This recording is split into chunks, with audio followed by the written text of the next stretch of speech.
everybody. My name is Nicole Matthews, and I welcome you back to the Big Ask Podcast. I am thrilled to be here today with my good friend, Simon T. Bailey, who I would consider to be one of the most inspirational people in my life. And I am thrilled that for the next 45 minutes or so, you and I are going to have an opportunity to get to know Simon even better. So welcome, Simon T. Bailey, to the Big Ask Thank Podcast. you, my friend. So good to be with you. I'm so thrilled to see your face. Thank goodness technology allows us to actually see each other. So thank you Yes. for your time. So I've had the pleasure of knowing you for the last couple of years, but I'd love for my audience to get to know you better. So can we get the quick and dirty Simon T. Bailey story for kind of, just go back the last 30 years. Let's just start with that. Real quick, 30 years Yeah. of experience, hospitality industry, worked for Disney, um, father of two amazing children. I live in Orlando, Florida, and today I've worked with almost 1,800 organizations in 49 countries. And my entire purpose is to help spark sustainable transformation in individuals, systems, nations, and that's what I do, and I love it. I do it through the books that we've written, our online courses, and of course, speaking, consulting, and coaching. Yep, you do that. And I have heard you speak many times. I find myself stumbling upon a video that you've done, and I'll even watch that, even knowing you like I do. And I have to say that any engagement with Simon T. Bailey, you come out a better human on the other side, even if it's a phone call or an in-person, or even just watching you just in your zone delivering, a wonderful keynote. It's just, you're such a gift of the words, and I just want to dive deep into that. Like, where does all of that wisdom come from? And were you a wise 6-year-old, or is this been something that you've had to kind of, like a muscle, develop? Recently I told my mother, she'll be 80 this year, and I said to her, when I remember vividly when I was about 8 or 9 years of age, she came to the school because the principal wanted to meet with her and said that I was a troubled child. Today they would call it ADHD, but back in the day they called Oh, it hyperactive. okay. And she told the school, there's nothing wrong with him. He's fine. And what I realized growing up in Buffalo, New York, mom and dad literally just began to challenge me and saw that I had a gift for speaking. That was my thing. And they just encouraged me to communicate and to dialogue and to have conversation. So Hmm. yeah, it's just been a part of who I've been forever.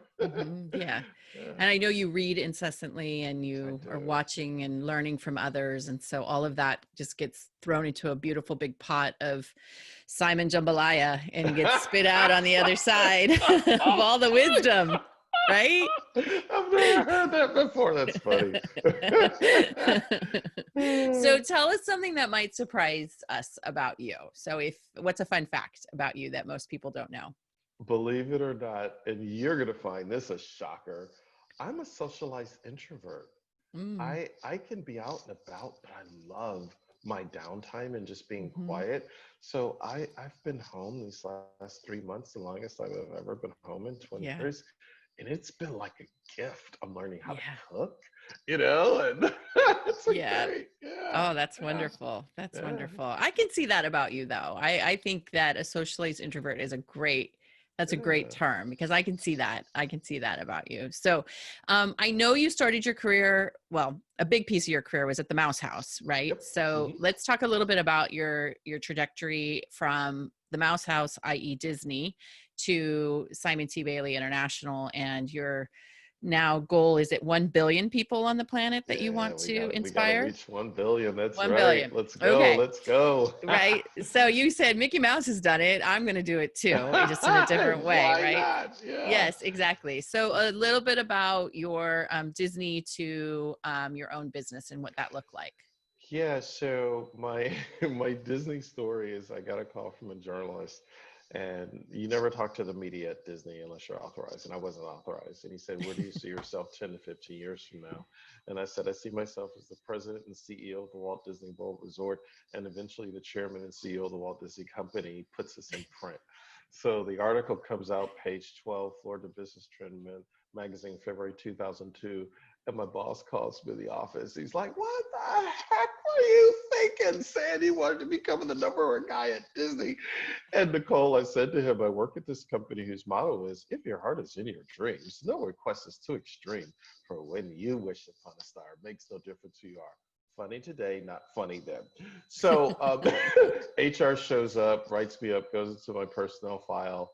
And I realized that Disney didn't fire me that day, but about a year later, I heard the footsteps coming and they were not singing. It's a small world after all. So I thought it was probably in my best interest if I would leave on my own accord so I could hold on to my Cobra insurance at least for Yeah. 18 months. So Right. I launched out when the country was going to war with Iraq. For the second time, corporations were laid off by the hundreds of thousands. I turned down 4 jobs, all because I answered 3 questions. What would I do if I knew I couldn't fail? What would I do if no one paid me to do it? What makes Mhm. me come alive? And when I answered those 3 questions, I said there will never be a perfect time to become the person you might have been. Mhm. And here we are, and it's been a great journey. Yeah, that's amazing. Repeat those questions that you asked Well, yourself again. I yeah. want to make sure everybody hears that because it's really important. What would I do if I knew I couldn't fail? Mhm. What would I do if no one paid me to do it? And Mhm. what makes me come alive? Yeah. And I think, I mean, it's such an important question anytime, but can you imagine asking yourself that right now in the midst of the pandemic and having all this time at home and knowing how long this was going to last? I mean, how Yeah. powerful that would have been had somebody said on day one, I want to answer those questions by the time this is, by time the world opens up again. Hmm. I just think that's just really powerful. So definitely one of those like aha, write it down moments as you're listening to this podcast, because there's so many times in our life I think we should just keep checking in. I mean, even though you're doing the work I think that you were put on the planet to do, there's probably Right. still times that you should or do ask yourself those questions, right? I mean, just continue to check Oh, in and make sure that you're on the path you're supposed to be on. constantly reevaluating, Hmm. constantly reevaluating. Yeah, definitely. So the big quarantine word, you've learned how to cook in quarantine, but Yeah. obviously, yes, I know that's very exciting. I mean, it makes you even more of a catch now, Simon. Oh my word. Women are going to be swiping right, left, and right, left and right. He can cook. Yeah, now he can cook. Yep, now he can cook. But you started by saying it's the most you've been home in 20 years. So Yeah. what has that been like for you to suddenly be physically grounded and then also having to really serve your clients in a different way by not being in a room with thousands of people like you're used to standing on a stage? So Yeah. what was that like sort of emotionally for you to make that switch, and then obviously like just logistically in terms of helping your clients? First of all, it was really hard and difficult. Let me just be straight up with you because Mhm. for about a good 6 weeks, I was upset, pissed off, ticked off, like the world has changed. I wasn't ready for it to change. I love being on a plane. It's like Mhm. breathing air, and all of a sudden I'm grounded. What in the heck just happened? It's like the bottom fell out. Yeah. And if the truth be told, there were many days I was in the bed, covers pulled over my head. I'm not getting up. I'm upset. Where if I was upset, I was half productive. I couldn't leave the house, just want, want, want, want, want, want, want. Mhm. And then probably about the 7th week in, I said, okay, you teach this stuff. You have to do the work. Eat your own cooking, dude. And I Mhm. just got up. And what I recognized, I needed to put order. I had to meditate. I had to take my meds, meditate, exercise, diet, and sleep. So Mm. I started to develop a routine where I was getting up, in the past, like 6 a.m. or so during this time, start getting up at 5 a.m., then 4 a.m. Now I get up at 3 a.m. Oh my And gosh. I would just meditate and just write in my day one journal on my phone. Then I would actually, I'm walking like early in the morning, and walking when it's so quiet. I get to see the sun come up. What? I missed it Mm. for the first time. And this is going to sound so simple. I heard the birds. I never hear the birds. The birds Mhm. are always singing, but I was so into whatever I had going on. So now I Mhm. hear the birds. And so I exercise, and then I plan my meals at the very beginning of the day. so that I eat properly because I gained weight. I was grazing too much, right? Mm-hmm. And I mean, I had to have hot apple pie a la mode with a cold glass of milk. Oh my, ooh, sweet Jesus! Like what? Like I was all in. But I said, wait a minute, I got to eat better. And then I've had to really work on sleeping more. So Mm. I'm in bed now, probably like 8:30. I'm like out. And my friends know if you don't reach me before 9 o'clock, 9:30, I'm a sleepyhead. I'm gone because I'm Mm-hmm. getting up early. But it's setting a routine Yeah. and getting on a rhythm. So this time has been good. It's been really good. Yeah. I think that for me, I mean, I've worked from home for so many years now. So for me, that transition wasn't as much.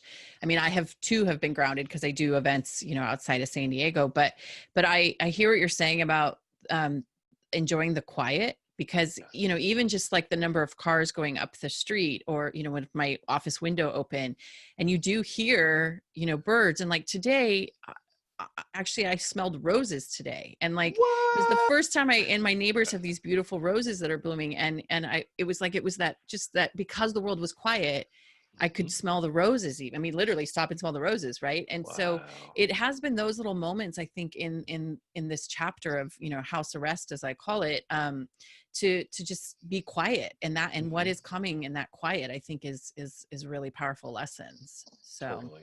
Totally um, agree. I, th- I hope you'll allow me to go down the path of kind of what's happening in the world this week and where Please, we please, are.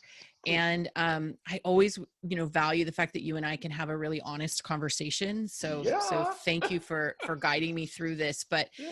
what is, speaking of conversation, what is the conversation that the world is not having at the moment that we need to be having, given the, the protests and the riots and everything that's happening this week? So what are we not talking about that we should be Uh, talking about? the world is not talking specifically in America about true racial equality instead of Mm-hmm. inequality. They're not talking about that. Um, Police brutality. They, they got to have that question. Mm-hmm. The world is not talking about the educational achievement gap that has happened to Black Americans for so long. Because Yeah. if a child is not reading on a fourth grade level where they need to be, they're already projecting to build a jail because they know that child will not graduate on time. They've got to deal with the wealth disparity. Why is it in Minneapolis, where three-fourths of the white Americans that live in Minneapolis own a home, but only a quarter of people of color, black and brown, Mm. own a home? And people in the Minneapolis area, which is really where the tipping point when George Floyd was killed, that black people, according to their latest statistics, they are 11 times more incarcerated Mm. than white people. That's a problem, but that's not just Minneapolis. That's around the Yeah. country. So, Yeah. so when you see cities literally people protesting, and let me just say, I do not agree with the looting. I do not agree with the vandalism.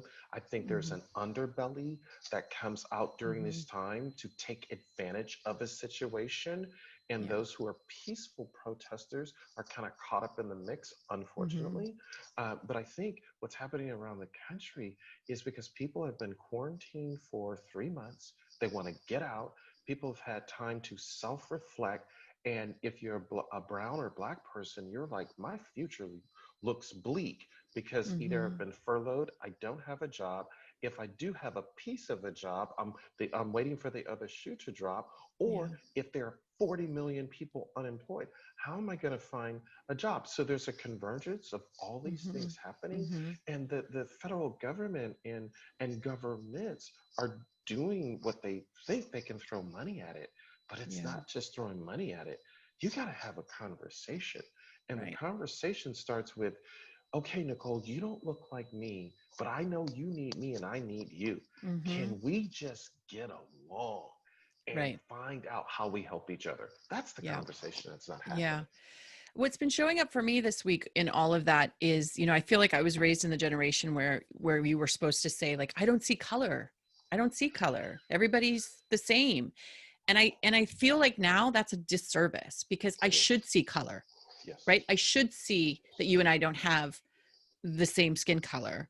Yes. And then how does that impact the lives that we both have lived? There's, and the word privilege obviously keeps coming up, Of course. and so I don't want to be caught up in the, like, I don't see color anymore, because I feel like that's just in denial of what is happening, right? And Well, when you instead say, yeah, we should say I see color, right? yes, Because then I because acknowledge who you are. bingo, that's Absolutely. it. That's because when you Yeah. say you don't see color, then you make me white.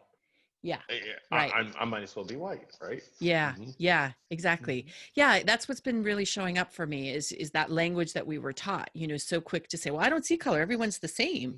No, they're Hmm. not. They're not. And to say that they are is the disservice. So Correct. yeah. Correct.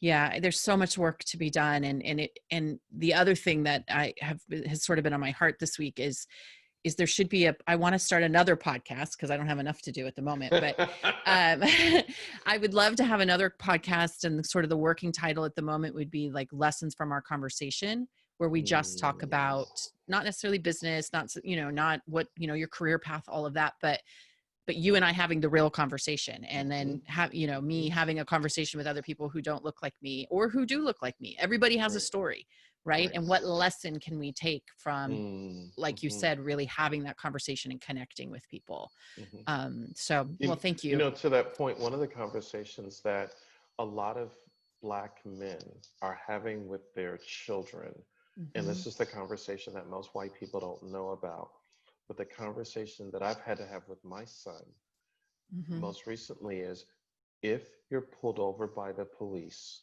Hmm. what do you do? And Hmm. he knows my hands go at 10 o'clock and 2 o'clock. Good evening, good afternoon, good morning, officer. Officer, I need to reach for my wallet and get my license to show you. Hmm. Officer, Hmm. I'm going to reach over to the glove compartment and show you my Hmm. registration and insurance. We have to go over that conversation because we don't want our son to get shot Yeah. because the officer may think that he or she may do something, right? Yeah. And that's a conversation that, unfortunately, and white people don't have to have, Yeah. fortunately, with their children, that Right. Black people have to have with their children, just Right. because of where the world is. Right. Right. And going back to, you have to see color in order to understand the importance of that conversation, right? Yes. Because if I say I don't see color, then I don't understand the significance of that conversation. And, Mhm. and my nephew being the same age as your son, like, we've never had to have that conversation with Right. him. Yes, Right. be respectful to the police, but it comes from out of politeness, not out of survival.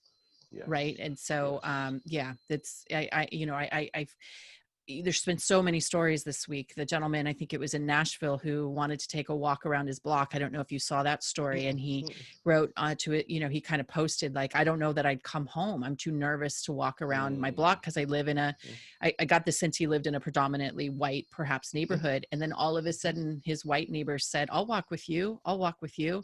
And mm, now, there's 100 people all walking together, and how mhm. beautiful that is.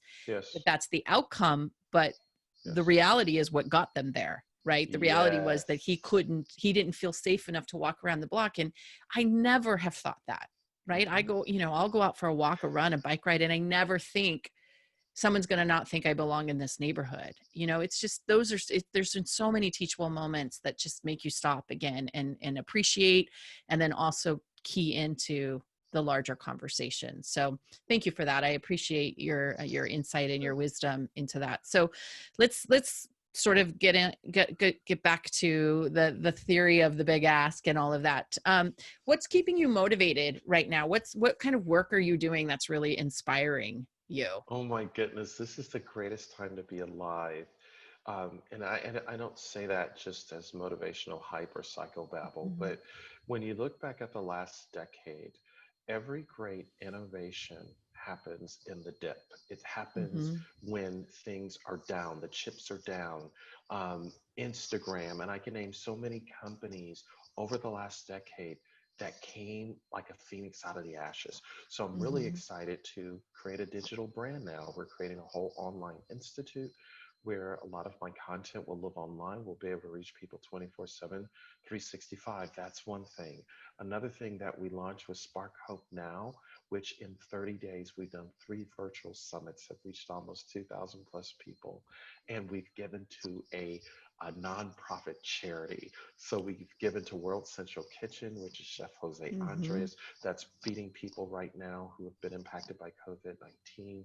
We've given to the U.S. Dream Academy, which is believes a child with a dream is a child with a future. And we've given to Mary Body, which is to educate women in India about their body. And so Mm. it's been such a rich reward to say, how do we change the narrative and create hope? So hope is not just, oh, you should have hope.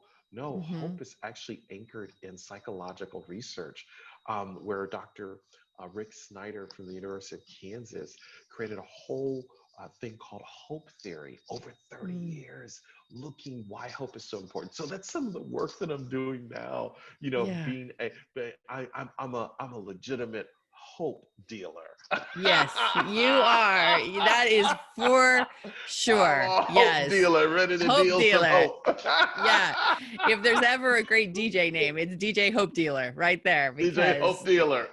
DJ Hope Dealer. I love that so much. So you've had the fortune of working with some of the biggest companies in the world, Yeah, and yeah, they obviously your messaging that resonates with them. But what is the precipitation of them hiring you? So what's going on in their organizations that they think you can sort of help to uh, course correct or to sort of inspire? What are you seeing in companies perhaps right now yeah, yeah. that that is the reason that they're hiring you? I think the first thing why companies are coming to me is to help their leaders become better. And I know that sounds like I'm pandering, oh, help leaders become better. No, no, no. Mm-hmm. It's not about them just leading, it's about personal leadership. So Mm-hmm. being able to challenge leaders to really look at the mirror and to say, how do I become better for myself? Thus becoming better for my team. But I can't become better for my team until I become better for those who are at home. When I become better for those at home, I become better for them. I become better for me.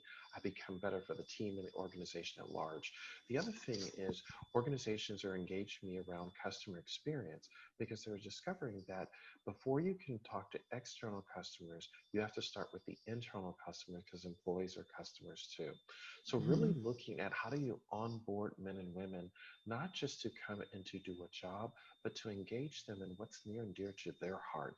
And can Yeah. they bring their best self to work? Are they in an environment where they are celebrated rather than tolerated?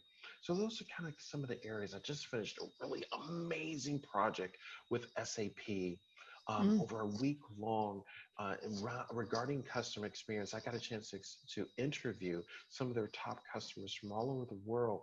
And so, one of the things that I'm seeing when it comes to small and medium sized businesses is this focus on personalizing the customer experience instead of just having it as a static transaction, but even in the Mm-hmm. digital space, what is that personalization that creates that connectivity that brings that customer back? So, yeah, Yeah. it's some of the fun stuff. Oh, that's awesome.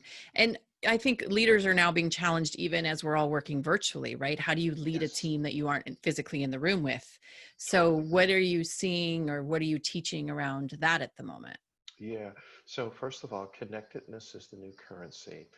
The ability to connect with a person and understanding the nuances of connection. So, let me break that down. If you connect on video, that's one thing.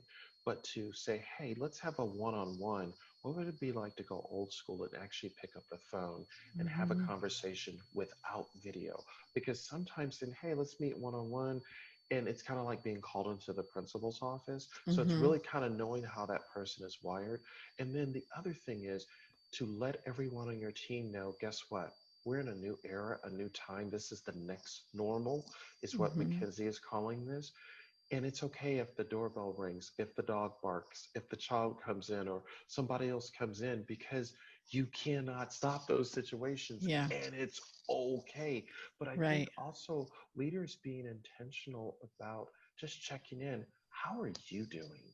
Mhm. because you may have another spouse or a significant other that is also working at home now, and the dynamics have changed. So it's just checking in with that person to say, Mhm. you know what, before we start talking business, let's just talk about the important stuff. How are Yeah. you doing? Is there anything that I can do? So, in other words, I think leaders are understanding something very simple, two words: be human.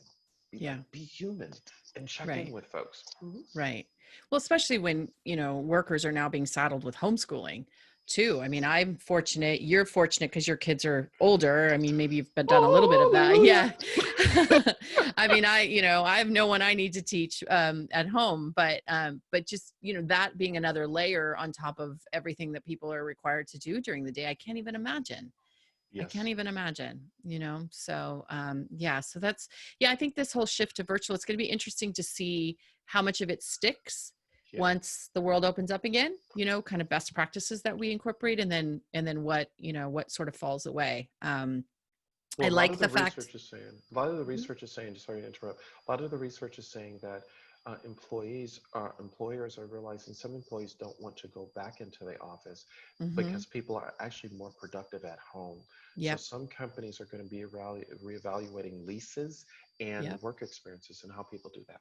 Yeah, I think, yeah, commercial real estate could be an interesting field to be in now, right? Hmm. Because as Hmm. people look at not needing to go back, I mean, Hmm. I have a colleague who owns a PR firm here in San Diego, and I know, she has a beautiful office downtown, one of the top buildings downtown, overlooks the bay. I mean, the whole, the I've made it sort of, what you strive for. And she's saying, God, my team's working so great remotely. Like, why do I need that expensive piece of property anymore? And so that's going to Hmm. be, interesting too, to see what happens in that sort of commercial real estate Hmm. space as well, and how are they adjusting. It'd be interesting to see Exactly.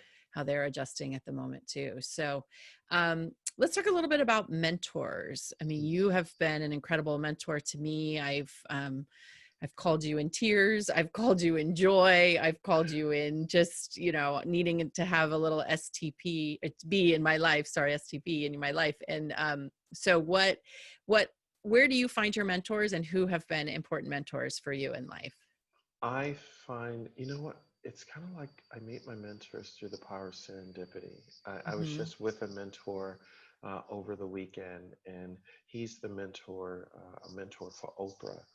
And he just poured into me for 6 hours. Oh And my I was gosh. supposed to be just a 1 hour meeting, it turned into Yeah. 6 hours, but it was transformational. And one of the biggest things I took away from the conversation is he said, you don't have to compromise to be recognized. Don't ever Mm. forget that. Character is everything. Never forget the power of character and integrity, because your character will take you to places where you would have never imagined, and your integrity will keep you there. Mm. And so it's just those little nuggets of Yeah. wisdom, that he's acquired over 40 plus years that just so impacted me. Yeah. Yeah. That's amazing. Who haven't you met yet that you want to meet? I haven't met Oprah. No, I haven't met Oprah. You know, um, eh, there's so many people that I want to meet, but if there's one person and she left the earth too soon, I would have loved to have met Mother Teresa. Mm. Just to understand in life, I would have loved to have a conversation with Princess Diana. I Mm-hmm. think that she's amazing. That even after all these years, she's still revered, you Yep. know, and celebrated. And of course, I would have loved to have met Elvis Presley, just to Mm-hmm. say, man, you were the guy. Like, what was it like? You left too soon, Yeah. and yeah. So, but Yeah, I for get to sure. know a lot of people through their Yeah. autobiographies, through reading really great books. And one of my favorite books I just finished is a book by Jerry Weintraub, who was the Hollywood agent for George Clooney, Brad Oh, Pitt, and yeah. he used to represent Frank Sinatra in another life. And he Oh, was the mastermind behind Oceans 11 and 12. And his book okay. is called When I Stop Talking, You'll Know I'm Dead. it is a page turner. You will laugh, you will cry. The storytelling is riveting, and Yeah. to hear about Hollywood over the last 50 years, it's Oh, pretty cool. that's Yeah, amazing. Yeah, yeah. that's amazing. What is your you talked a little bit about your morning routine now with your Hmm. meds, right? Your Hmm. meditation, exercise, diet, and sleep. Did I get that Yes, right? very Okay. good. So that's good. That's an excellent one. Okay. Hmm. But what is your process like during the day? So, are you, first of all, are you writing a new book? Because you're always writing every time I Yeah, I'm talk to writing. you. I'm, So, I'm writing. I'm writing a couple right now. I'm really, really excited about that. yeah. One is going to be a deep personal book because of after being married for 25 years, unfortunately, I went through a divorce, and I'm now kind of ready to talk about it. And Hmm. that's going to be a book for men. Yep. I think so many guys are just hurting and they're bitter. They're so Yep. bitter about what went down, and it doesn't matter who was right or wrong. So Hmm. I think I can provide a perspective now. And then the other book obviously will be business related to help people really adapt a new mindset for where we're going in the Hmm. next 10 years, a mindset, skill set, will set.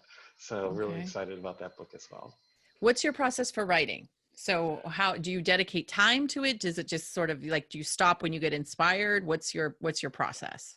300 to 500 words a day, or at least once a week. And I Okay. don't think about it as a book. I Yeah. just I just write what's in my heart. Like today, I wrote a draft for 3 recommendations that CEOs can do to spark hope now. And just 300 to 500 words, and I don't think about it. But then at the end of the year, I'm like, oh my goodness, I've been writing Yeah. chunked down. And then I Yes. just start to cherry pick and say, "Ooh, that paragraph over here will work here," and we move pieces around, and then voila. There you It's my go. There crazy you have it. process. Yeah. Well, I Yeah. opted for the as fast as you could write your book path. My book I wrote in 6 weeks, start to finish. And Whoa, you're a yes. beast. Well, I've always thought, when you've got it on your heart and it needs to, and it's ready to come out, it will literally Yes. tip out. So, Wow. and I work best under a deadline and pressure. Oh, So, my okay. writing coach that I had hired said, listen, 2 chapters a week. This shouldn't take you more than 6 weeks. If it's in there, it's in there. Boom. So I would write during the week. I'm Hmm. not as dedicated as you in terms of like certain amount of time, but I would just sort of be inspired and then I would start writing and telling my stories. Nice. Um, and then I knew I had a deadline for Saturday night, and then she would edit on Sunday, and we'd get back together on Mondays, and we would talk about only a few minutes on what I had written, and most of the time spent on what I was going to write, Hmm. because she said you can always go back and edit. The biggest That's thing is it. keep moving forward, right? Just keep moving forward. And that's the best piece of advice I can give to people who are looking to write a book, Hmm. is you just got to get the words down on the page. The editing can come after, but if you get caught up in the like, oh, I have to make Yeah. this chapter perfect before I can move on, you're never going to write a book. No, Ever going to write no. a book. You So write to rewrite.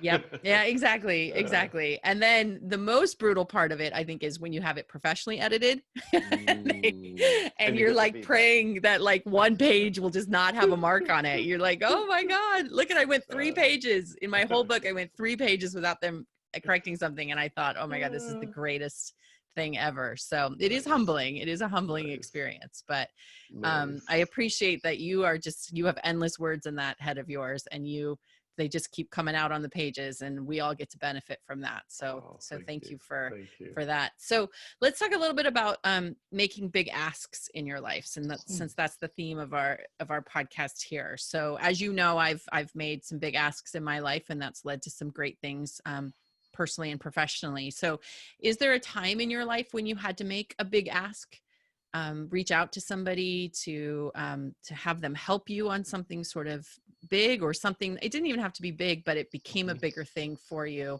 sort of down the line? So when have you ever had to make a big ask? Well, I had to make a big ask when I was working on a project years ago, and I needed some capital infusion Mm, to help get this particular project off the ground.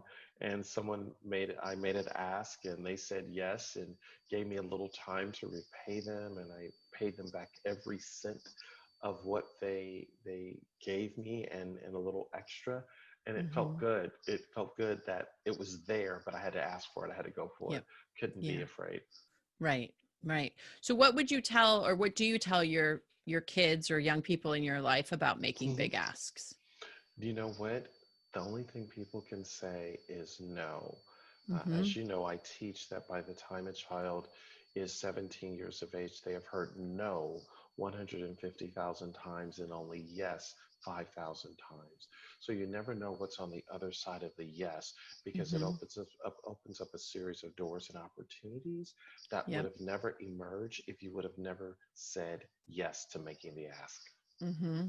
Yeah, God, that statistic gets me every time. I've heard you say that before, but Yeah, it's so staggering to yeah, me. No wonder kids are how they are nowadays. That yeah.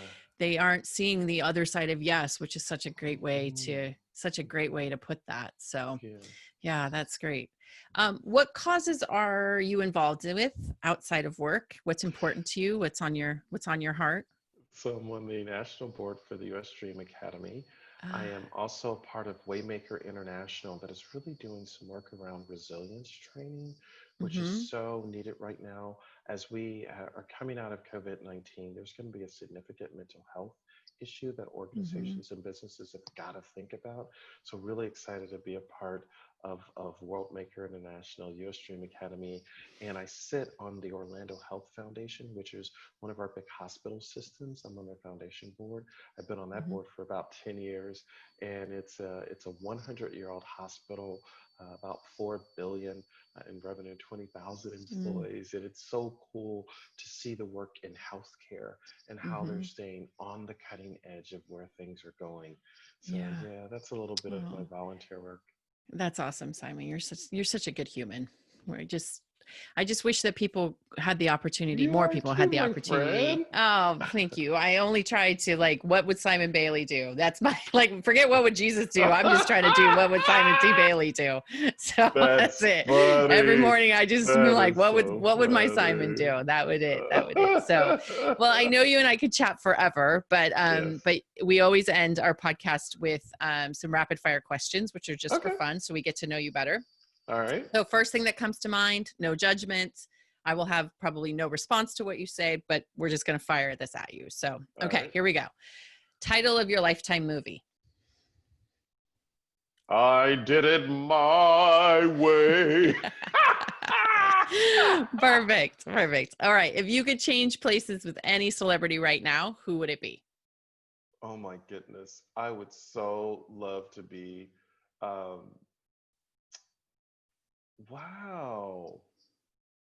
Kevin Hart is like living the dream, but it'd either be Kevin Hart or Daniel Craig because I'm Okay. all about Bond, James Bond. Yes. But Sean Connery is my guy, Hey, though. Sean Connery, your guy. Yes, Okay, yes. perfect. Perfect. When do you feel happiest? When I see my children and they are really good human beings, Mm-hmm. I'm really just proud of who they are and to see them express themselves, Yep. and Yeah, it's wonderful. It just that's gives me awesome. joy. Yeah. If you were running for politics, what would be your biggest campaign promise? End poverty. Hmm. Okay. Ultimate dinner party. Which four guests do you invite and why? Ooh, Lord. And they can Selma. be like a character, a real person dead, doesn't matter. So, I would invite Julia Roberts, Reese Witherspoon, Kerry Washington, okay. and Holly Berry. I don't think you have to answer the why. I think we can all fill in the blank there. So, okay, I'm perfect. just saying. Perfect. I see. I was thinking you were going to go with something, like the Dalai Lama or, knowing you like I do, but knowing you like I do, that doesn't surprise me either. So, okay. So, right this minute, you have to get a tattoo. What do you get and why? I would get a tattoo that would say it would be a heart and it would have people from all around the world, different ethnicities, different backgrounds, and in the middle it would say love wins because we are at a time where we've never seen the racial tension in our Mm-hmm. country the way it's been in the last 50 years, Mm-hmm. and love wins. Yeah. Love wins. That's Yeah. the tattoo that I would get. Oh, that's awesome. Biggest pet peeve in business. People that don't show up on time. Sorry. You know what? People that operate with a average mindset. If Mm-hmm. it's not excellent, really, like, don't even come. Don't show up. It's got Yep. to be brilliant. There's no room for being average anymore. Yep. Average is over. It's done. Good, good. What is your wish for the next generation? That they would solve and achieve the United Nations 17 transformational goals that they want to achieve by 2030. Number one, no poverty. Number two, zero hunger. Number four, quality education. Number eight, economic empowerment, gender equality. If they can achieve this globally by Mm-hmm. 2030, wow, what an amazing world. Yeah, that's awesome. When does your light shine the brightest? Mm, when I get a note card from someone who's read a book, saw a video, Mm-hmm. heard something, and they did something with it. And I'm old school, I love handwritten notes. So Yeah. I know it shows that the person took the time. Mm-hmm. In fact, I've got them set up in my kitchen now, just notes that I've received from people. Because Yeah. when I have those days and those moments, like, what the Mm-hmm. heck am I doing? I go to those note cards and Yeah. they just bring me joy. Oh, I love a handwritten note, and I try to send handwritten notes, and I just think it's a lost art. Like it's just It such a is. beautiful thing when you It get something is. in a beautiful, a piece of stationery with a handwritten note. It's just a gift, right? It So, shows intent. all right, It last shows intent. question. What Yeah. is your big ask, either personal or professional, right this minute that we can help you with? Hmm. I think my big ask would be hug people with your words.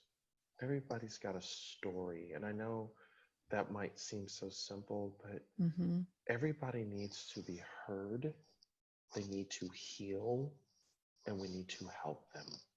And Yeah. my big ask would be find somebody who doesn't look like you and create a buddy system. You don't have to go in each other's homes, but let them know that they matter and Yeah. start a conversation to get to know your neighbor. Let's just start in the Yep. neighborhood. Get Yep. to know your neighbor, start there and be a Mm-hmm. better human towards them. And be Yeah. okay with, I may not get it right, and my questions may not articulate Mm-hmm. exactly where you are, but I'm willing to put myself out there, if you will. That's my big ask. Just Yeah. find somebody who doesn't look like you and love them where they are and let them love you where you are. Yeah. Oh, that's so great. Well, so thank you, Simon. Thank you for saying yes to my big ask of asking you to be on the podcast. Thank you. I adore you. I think you're amazing. I think your light shines the brightest when you are teaching others. And I've been so blessed Thank to you. have been a student of yours. So thank you for that. Thank What's you. the best way for our listeners to reach you and to find you on social or your website? Yeah, SimonTBailey.com. T like terrific, Bailey, Bailey.com, and then Simon T. Bailey on all social media platforms. I think you're amazing. So thank you so much. And thank you for listening. And I hope to have you join us on the next Big S podcast. Thank you, my friend.